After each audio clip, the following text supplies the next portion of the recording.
Hello, my children. Chaos Christ here, and today I'm going to talk to you about one of my favorite genres of video games. Now, those of you that have watched any of my videos in the past have probably put together that my favorite genre is JRPGs. But we take a complete 180 of that, and we reach my second favorite genre, car combat games. I love car combat games. I cannot get enough of them. I've played everyone I can find, everyone I can get my hands on. I've played to death.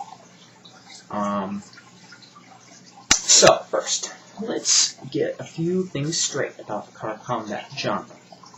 And how do I define car combat? There are two simple rules to defining car combat games. The first rule is open levels. You're not restricted to a racetrack. The second one is weapons. If the cars have weapons, do they have machine guns? Do they have missiles? Do they have rocket launchers and mine droppers? If not, if neither one of these two categories can be met, then it is not a car combat game. Demolition derby games do not count in my mind. They're their own thing. If you're not shooting missiles, you ain't living. So let's go right on into the games that I have played and what I think of them. And of course, first I'm going to start off with the car combat genre's flagship game series, Twisted Metal. Now, my history of Twisted Metal essentially goes back to the PS1 days. I believe the first one I played was Twisted Metal 2, but I'm going to go in order, as I have played every single one of these games. The first one, Twisted Metal 1, was a damn good start for the series. Everything that we see in the later games is there: the control, weapons, cool characters. You know, obviously, since it was the first game, it was fairly basic. And my only real complaint about Twisted Metal 1 is that there is no just death matches. I can't just go and choose a level and just fight in that level. You can only play through the single-player game progressively from the first level to the last level, you know. So that was my biggest complaint about Twisted Metal 1. Twisted Metal 2 fixed this problem. They allowed you to have death matches anytime. The gameplay is pretty much the same, only improved. The weapons were improved, the characters were improved, the level design was highly improved, the music was improved. Everything about Twisted Metal 2 was improved, and that is why many car combat aficionados consider it to be the best series. I don't, but it's damn good. Next, we're going to get into the games that people really do not care for. First, starting with Twisted Metal 3. Now, back in the day when I was a kid, I played the shit out of Twisted Metal 3. I loved Twisted Metal 3. Going back and playing it today, I'm not sure why. The control's frustrating. It's no longer got that arcadey feel where you can just whip around 180 and fire a shot. You actually have to, like, slowly fucking turn, and it just completely changes the entire dynamic of the way the first two games were played. It's not all bad, though. It's got some neat levels, and the graphics are a big fucking improvement from the second game. Moving on to Twisted Metal 4, well, Twisted Metal 4, they done fucked up. And again, when I was a kid, I liked this game. Now, not so much. It has the same problems Twisted Metal 3 had with the controls. And the biggest flaw, as far as these games are concerned, is they dropped almost all of the cast. All of those memorable characters that we all grew to know and love are no longer here, and they're replaced with cheap knockoffs, silly characters, and the characters they did keep, like Warthog and Mr. Grimm, were changed so much they were no longer even recognizable. Really, the only cool thing, well, there's two cool things about this game. One is that it has a gigantic level selection. tons and tons of levels, bonus levels, secret levels, and many of them are really creative and well designed. A lot of bonus levels are like a Tron world, which, you know, is better than not having extra bonus levels to drive around on, and it's pretty neat. The weapons. There's a shit ton of weapons in this game, and all of them are pretty damn cool. I'm honestly sad that none of these weapons made were continued to be used by the next games in the series, because there were some really good ones in here. The mortar, the rain missile, the rain 2 missile. Just a lot of weapons. And finally, there is a massive character selection. Most of them are not really that great characters, but you can't complain that there's probably 20 plus vehicles in this game, including all the unlockable secret characters, and it has a create a car mode, which is very basic, but I'm glad it's there. Moving on to the fifth and final entry for the Sony PlayStation, is Twisted Metal Small Brawl, and this is a game that's overlooked by a lot of people. A lot of don't even know it exists. Of course I did when it came out, because I've always been a fanatic for Twisted Metal. Twisted Metal Small Brawl puts a fresh spin on Twisted Metal, in that instead of driving around in normal cars, they're all RC cars. And this allowed them to get really creative with the level design. In Twisted Metal 4, there was one level that took place in a bedroom, and all the cars were shrunk down. In Twisted Metal Small Brawl, this makes sense, because they're all RC cars. And every level is just like your tiny little RC car driving around. So there's levels varying from someone's living room during Christmas to a kitchen to a bowling alley to a fucking football field. They were able to get creative with the levels in this game. The gameplay is solid. It's on par with Twisted Metal 1, 2, Black. Any of the good Twisted Metals, controls are tight, you turn tight, has that nice arcadey feel where you can just spin around and shoot somebody. And it's just all in all a really well designed game. Now, Twisted Metal 3 and 4 were designed by 989 Studios, not the original designers of Twisted Metal. But they got the series back, and they did in fact make Twisted Metal Small Brawl. Next is one of the biggest games in the series, Twisted Metal Black. This game came out for the PS2. It was one of the earlier titles, which, you know, Twisted Metal 1 being a launch title for the PS1, this means essentially a launch title for the PS2. And boy, did they up everything in this game. Except the color palette. But the characters are all really demented and twisted. You take the demented twistedness of Twisted Metal 2 and you multiply that by 10. There's a freaking creature character who freaking shoots followers from a giant crossbow. They're strapped with dynamite to their chest and they yell repent before exploding. I mean, what more can we really say? This game's twisted. The gameplay is there, just like the other good Twisted Metals. Controls are tight. Level design is pretty good, you know. I mean, it's mostly just cities and stuff like that, which is kind of a downgrade from Twisted Metal 2. And but they're big and interactive and very, you know, they're good. There's nothing bad about them. My only real complaint is the color palette for this game. Now, I understand they're going for a darker game, and the color palette fits, but every level is essentially the same with greens and browns and grays, and it gets kind of old. All in all, though, this game was fucking phenomenal.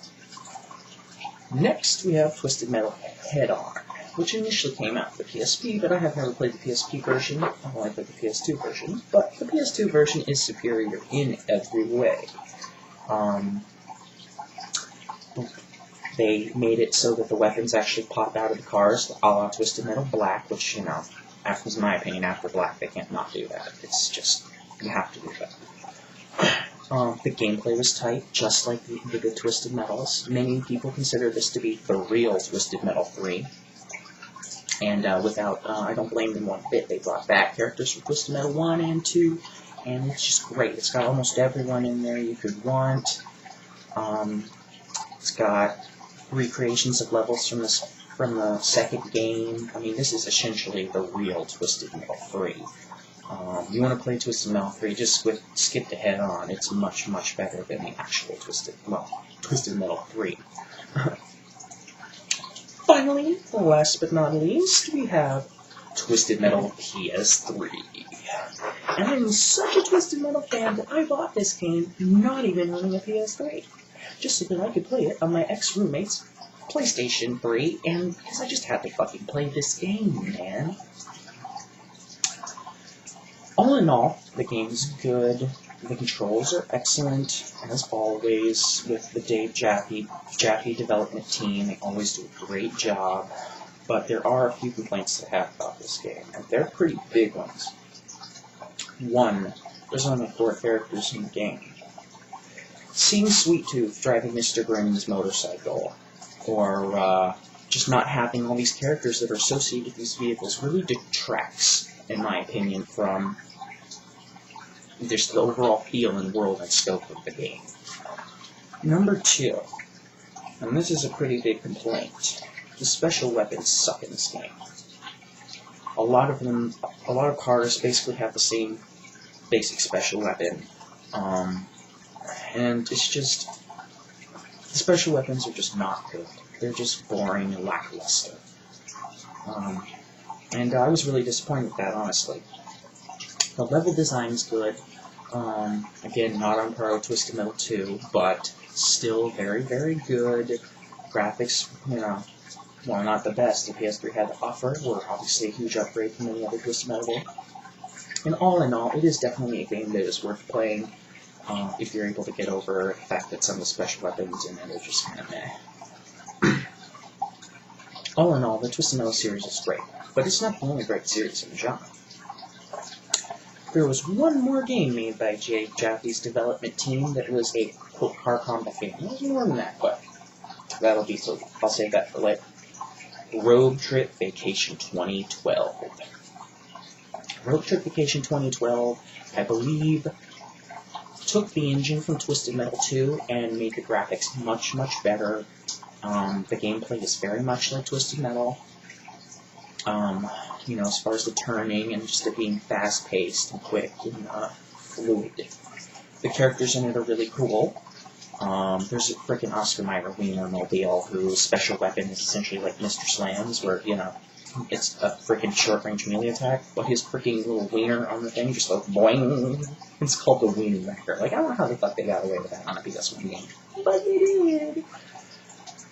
The level design's nice, the weapons are unique. Just all in all, it's a phenomenal game most people have not heard of. Next, I'm going to move on to interstate games, being Interstate 76 and Interstate 82. These were both PC only, so I didn't get to play them until way later, but I had. And I only played Interstate 76 briefly, and I've heard many, many, many good things about this game. Lots and lots of praise that it's one of the best car combat games ever made. And it may very well be, but I just wasn't able to get into it. It's just too dated. And it's rare that I'm going to say something like that, but it really just didn't feel me. I honestly like Interstate 82 better. And that is because it's a lot more arcadey, like Twisted Metal. Now, it's a very different animal from any other car combat game in these two games that you've ever played. It's not run around the level and pick up weapons. It's not these characters have these special weapons and this and that. Basically, you take a car, and then you customize the weapons on it. You customize the engine, all that. So it allows for you to create your own characters, essentially, and its creation system for these cars is obviously a hell of a lot better than how Twisted Metal 4 did it. Hell, in Interstate 82, you can even edit the textures for the cars in any little image editor and create custom paint jobs, which is really cool and allows you to even further customize these characters and make your own. The gameplay is fun, and the graphics are okay. The graphics on the cars are good, the environments look a little weak, but all in all, fun games. Next, I'm going to speak about the Vigilante 8 series, and this was made by the same guys who made Interstate 82 and were essentially sister games. They even used some of the same vehicles. But while the Interstate games were meant to be more of a simulation, the Vigilante 8 games were just straight up car combat games, pure as pure can be. These games were the first games on the console to actually show the weapons on your car. They had multiple different attacks for each weapon. Each character was really cool and had a really unique special weapon. The graphics for the time were great, and almost everything in the environment could be destroyed. For a PS1 era game, that is really impressive. Plus it was set in the 70s, it just had a cool theme going for it. The gameplay is not like Twisted Metal in the way that it's not super arcadey where you can just spin around and shoot. It's more realistic in the way the cars handle. But overall the weapons, the characters, and just the general feel of the game makes it very good, in my opinion.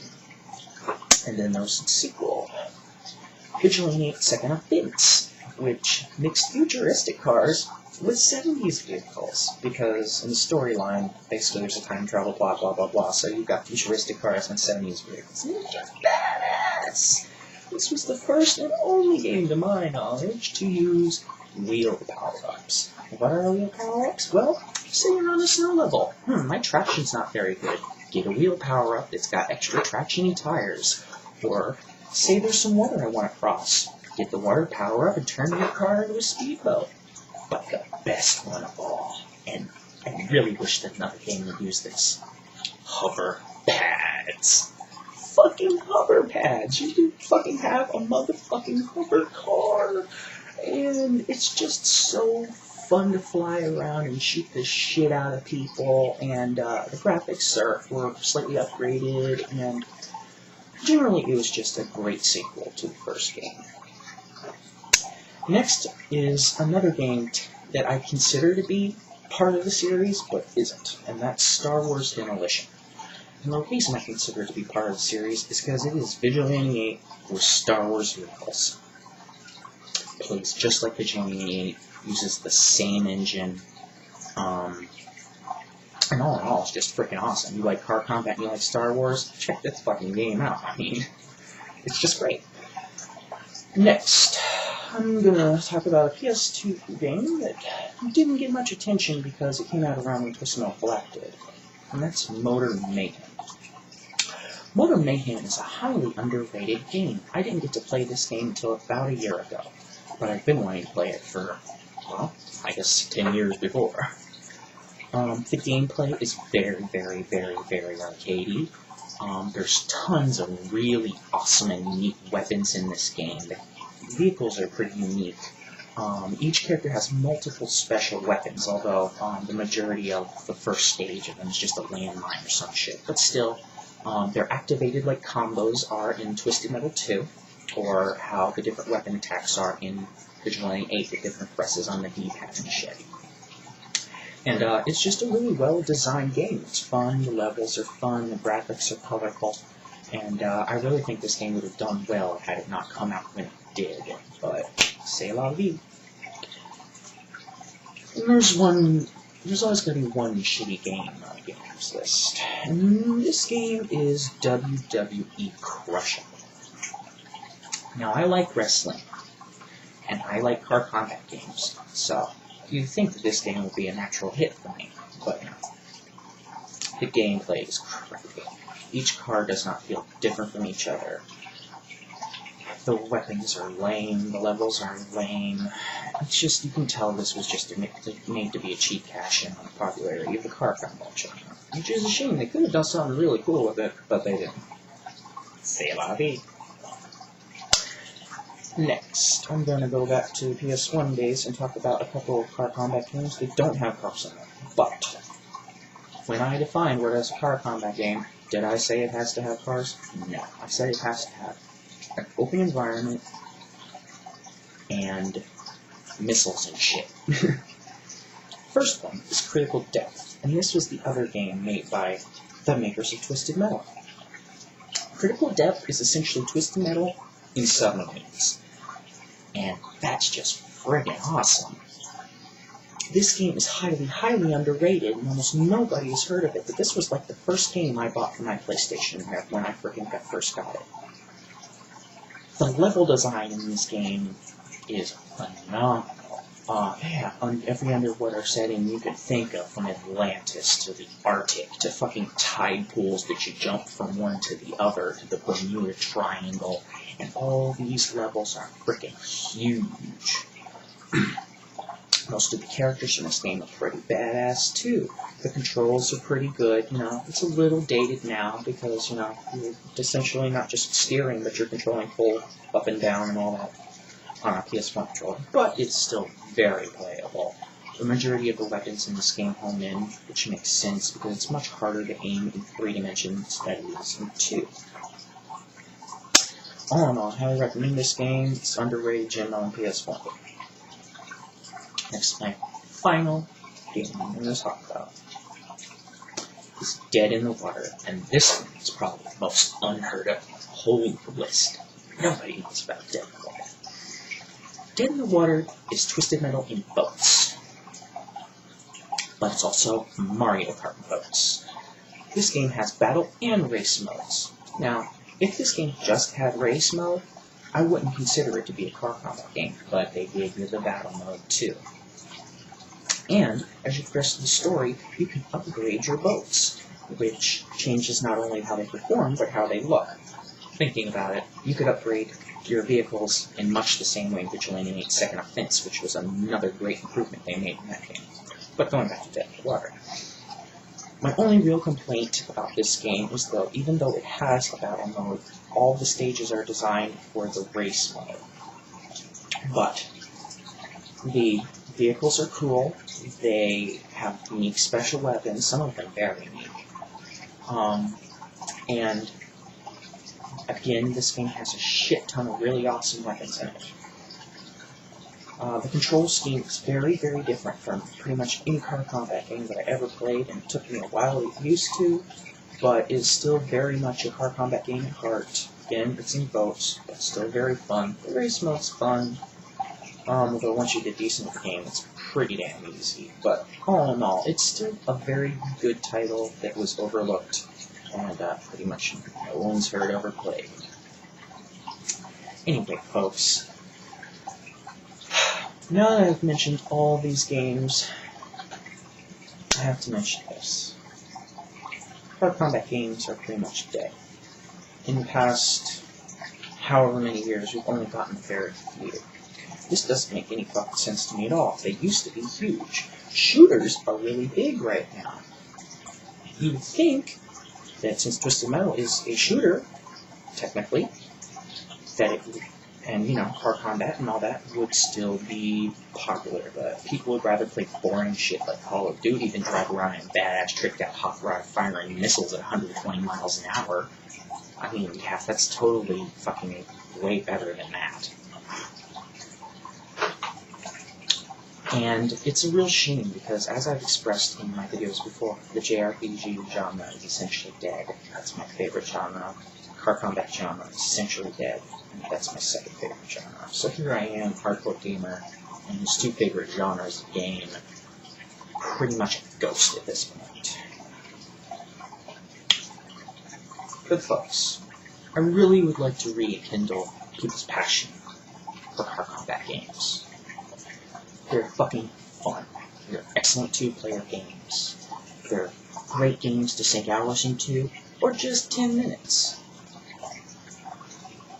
All of the games on this list, with the exception of Crush Hour, I would highly recommend that anyone try. And see which one suits you. There's quite a bit of variety in the car combat genre. Unfortunately, most of these games came out between, like, 95 and 2005, so they're all on PS1, PS2, with the exception of the interstate games, which are PC only. And some of the Vigilante 8 and Star Wars Emission stuff on Dreamcast, and 64 and shit like that. But all in all, people, this is a dying genre that should not be dying. It makes no sense that it's dying in a gamer culture that's now obsessed with fast-paced shooting games. Why the fuck are car combat games overlooked? Why? Apparently there was going to be a really promising game that its Kickstarter failed. It was going to have the people behind Vigilante 8 and the Interstate series, and Dave Jaffe, the genius behind the Twisted Metal series, collaborating to make one awesome frickin' game with customizable cars, customizable weapons, all that shit. But Kickstarter never took off, and it's been 6 months since anyone's heard anything about that. At least 6 months. So everyone, this has been Chaos Christ. Peace out and fuck up.